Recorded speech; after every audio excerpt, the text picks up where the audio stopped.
Gmail account ছাড়া কিন্তু আমরা বর্তমান সময়ে অ্যান্ড্রয়েড ফোন ইউজ করতে পারি না। তো আমরা এমন অনেকেই আছি যে জিমেইল অ্যাকাউন্ট আছে কিন্তু অ্যাকাউন্টের পাসওয়ার্ড জানি না। একটা জিমেইলের দাম লক্ষ টাকা হতে পারে। জিমেইল অ্যাকাউন্টে সকল ধরনের ডকুমেন্ট এবং সকল ধরনের অ্যাকাউন্ট সেভ করা যেতে পারে। তো জিমেইল অ্যাকাউন্টের পাসওয়ার্ড আমরা কিভাবে পরিবর্তন করব? দেখা গেলো আমার পাসওয়ার্ডটা আমার মনে নাই। তো পাসওয়ার্ডটি আমি এখন রিসেট করব। পাসওয়ার্ডটি রিসেট করার জন্য আমাদের ফোনের যে প্লে স্টোর আছে আমরা সেই প্লে স্টোরে প্রবেশ করব। তো প্লে স্টোরে প্রবেশ করলাম। প্লে স্টোরে প্রবেশ করার উপরে যে প্রোফাইল আইকনটি আছে প্রোফাইল আইকনটিতে ক্লিক করে দেব। প্রোফাইল আইকনটিতে ক্লিক করে দেওয়ার পর এখানে Google অ্যাকাউন্টস লেখা আছে। Google অ্যাকাউন্টস এ আমরা ক্লিক করে দেব। তো আমি Google অ্যাকাউন্টস এ ক্লিক করলাম। Google অ্যাকাউন্টস এ ক্লিক করে দেওয়ার পর এরকম একটা ইন্টারফেসে আমাদেরকে নিয়ে আসবে। তো এখানে সাইড দিয়ে স্ক্রল করব।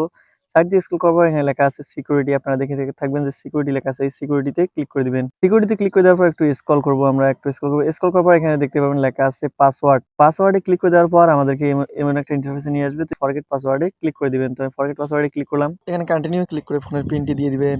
এরকম একটা ইন্টারফেসে নিয়ে আসবে আপনাদেরকে। এখানে আপনারা উপরে দেখতে পারতেছেন যে নিউ পাসওয়ার্ড আর নিচে লেখা আছে কনফার্ম পাসওয়ার্ড। উপরের অংশটাতে আপনারা একটা নিউ পাসওয়ার্ড বসিয়ে দিবেন, নিচের অংশটাতে একটা